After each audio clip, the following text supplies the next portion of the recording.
I'm making this short little video out of sequence.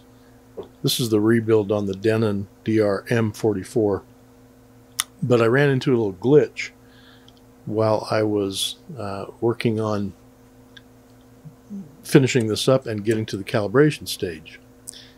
And that was kind of interesting, so I turned the cameras on and filmed it. This, I think, happened mostly as a result of my cleaning up Denon's kind of rat's nest of wires that I didn't like at all the way they had done that.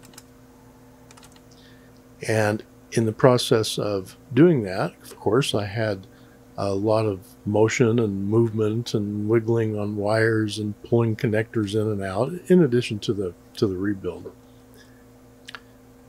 And in part, I believe that caused, or I should say exposed, a fault in Denon's soldering techniques. And this isn't the first. I've found quite a bit of solder joint issues on this deck, and apparently, if you follow into the next video with the recap and so forth, you'll see that I wasn't the first one in here resoldering joints. So what I had is intermittent indicator, a tape type indicator.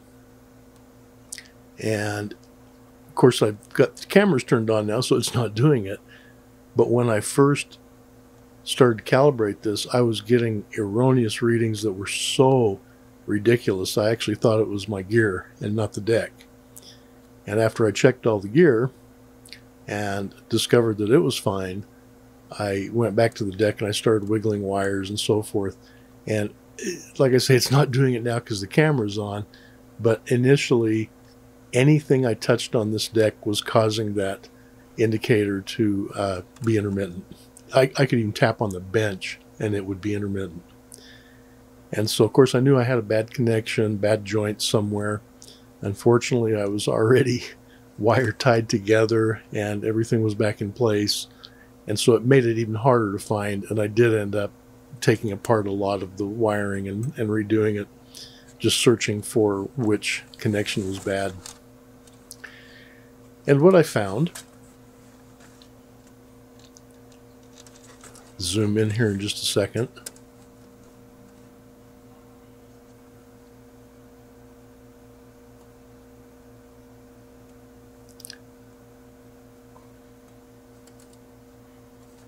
I found a bad solder joint and a lifted trace right there.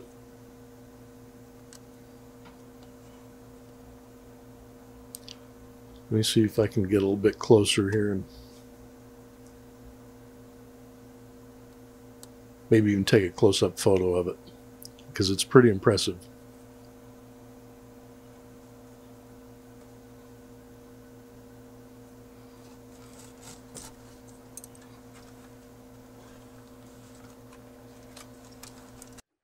Okay, there's what it looks like. And it's not only lifted the trace and compromised it, but it's also a bad solder joint. It's a loose solder joint. And that's where the intermittency was coming from, was the poor solder joint. And that's the reason why right there, that 3-pin connector was not seated down onto the board when it was soldered. And so it was fine for a number of years because it was plugged in one time and it survived that. But with repeated vibrations and, you know, the wire coming on and off, the connector coming on and off a few times, and just normal wear, that broke that loose. So that's what they should look like. They should be seated down fully on the board, not, you know, a 16th or an 8th, you know, 3/32 above the board.